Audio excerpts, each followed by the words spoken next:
അസ്സലാമു അലൈക്കും. പരിശുദ്ധമായ ദുൽഹിജ്ജ 9 പകലിലാണ് നമ്മളുള്ളത്. ഇൻഷാ അള്ളാഹ് എല്ലാവരും അറഫ നോമ്പിലായിരിക്കും. അള്ളാഹു സ്വീകരിക്കട്ടെ, ആമീൻ. മഹാന്മാർ പഠിപ്പിക്കുന്നു, അറഫ ദിനത്തിൻ്റെ സുബഹി മുതൽ നമ്മൾ തക്ബീറുകൾ ചൊല്ലേണ്ടതാണ്. ഇനിയുള്ള 4 ദിവസം 4-ാം പെരുന്നാൾ വരെ നമ്മൾ തക്ബീറുകൾ അധികരിപ്പിക്കണം. ഇന്നത്തെ ദിവസമെന്ന് പറയുന്നത് ധാരാളം ആളുകളെ നരകത്തിൽ നിന്ന് മോചിപ്പിച്ച് സ്വർഗത്തിലേക്ക് കടപ്പിക്കുന്ന ദിവസമാണ്.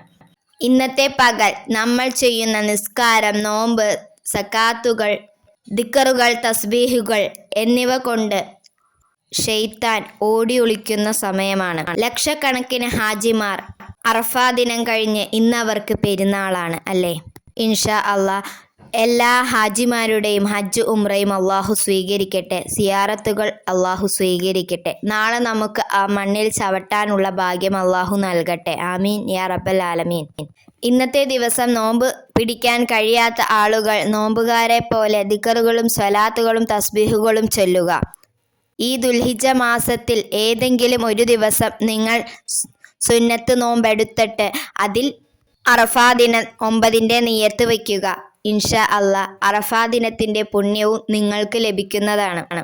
അറഫാ ദിനത്തിന് അറഫ എന്ന് പേര് വരാനുള്ള കാരണം ആദം നബി അലൈഹിസ്സലാമും ഹവ്വാ ബീവിയും അറഫയിൽ വെച്ചാണ് കണ്ടുമുട്ടിയത്.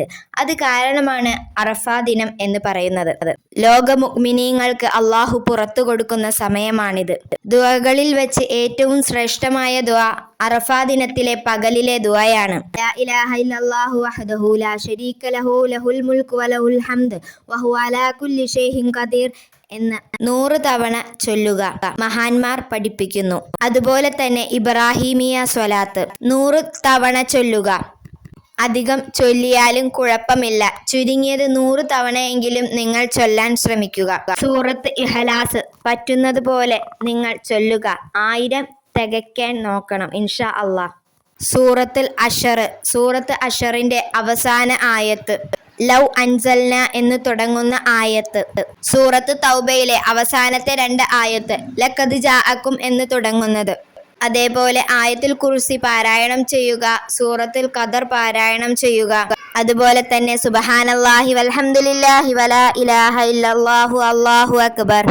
അതിനുശേഷം വലാ ഹൗല വലാ ഖുവത ഇല്ലാ ബില്ലാഹിൽ അലിയിൽ അലീം എന്നത് 100 തവണ വീതമെങ്കിലും ചൊല്ലാൻ ശ്രമിക്കുക.